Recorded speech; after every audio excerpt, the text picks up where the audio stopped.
Alright, magandang araw mga katracker. Welcome sa ating vlog for this video. Pakita ko lang sa inyo itong mga ginagawa namin unit dito sa isang portion ng area namin sa production plant. So ito mga katracker are brand new unit Hino. Ayan, Hino 300 series 616. Ayan, madami yan. So dito nagagawa kami ng body ng truck. Ito po ay mga drop side body with post carrier. Ito yung magawa namin. Ganito po yung itsura ng paggawa namin. So ito ay wala pang pintura. So wine-welding pa lang ng ating mga tropa dito.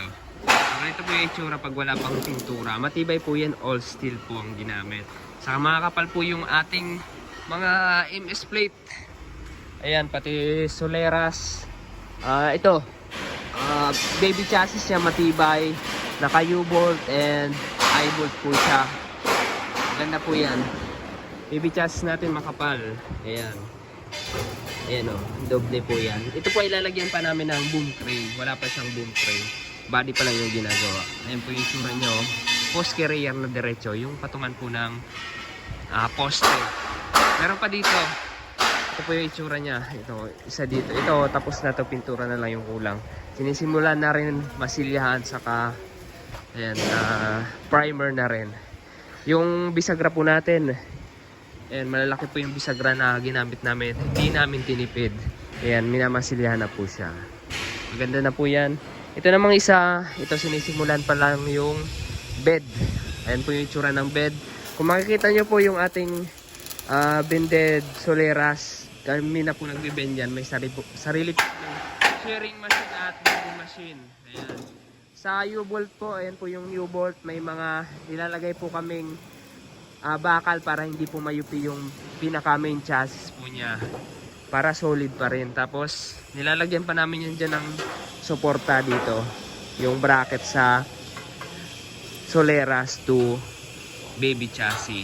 And maganda po ang gawa namin, kaya kung naghanap po kayo ng paggawaan ng body, dito nyo po dalhin sa Calipil Marketing Corporation, Barangay Mambugdos, Bacoor, Cavite. Calipil Marketing. Ayan. Ito naman yung mga pintura namin, pininturahan na ito. May pintura na siya. Ito ikakabit na lang, removable po yan, detachable. Ito na po yung pinaka bed, pinaka steel flooring niya. Pininturahan na po namin. Tapos maganda po yung pagkakapintura niya, no?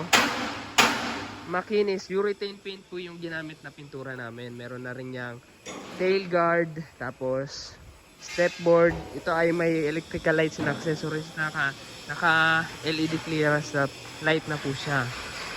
Ayan. Kulang na lang po ito, crane na lang. Lalagyan pa namin ng boom crane na brand new din. So, ayan po yung itsura, di ba? Solid na. Pogi po yan. Dami po namin ginagawang brand new dito. Ito. Ayan, isa pa to. Pogi na rin. Diba? Maganda po yung pagkakagawa namin. Tapos yung mga welding po namin, hindi po namin tinipid sa welding. Ayan. Maganda po yung pagkaka-weld niyan. So, ito naman ay Surplus Japan. Ito ay pang buhangin po yan. Surplus Japan po siya. Makinis po yung pagkakapintura niya, no? Oh.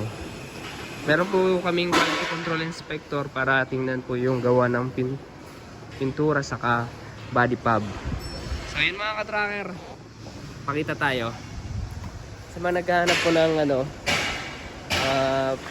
fabricator ng truck, body truck.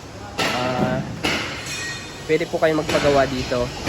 Kung madami pong unit yung ipapagawa nyo, mas better, mas madali po namin i-priority. Saka ayan, may discount. So maraming salamat mga katracker. Dito ko na lang matatapusin itong video na to kasi medyo mahaba na rin tayo. Sa mga hindi pa po nakaka-subscribe sa ating YouTube channel, mag-subscribe na. Sa may mga inquiry po, sa mga gusto mag-inquire, kaya contact us on our FB page, Trucker Moto PH. And pakipalo na rin ang ating FB page. Nasa 76,000 followers na po tayo sa Facebook at maraming salamat. Ayan, sa YouTube 41,000 subscriber. Maraming salamat. God bless. Bye-bye.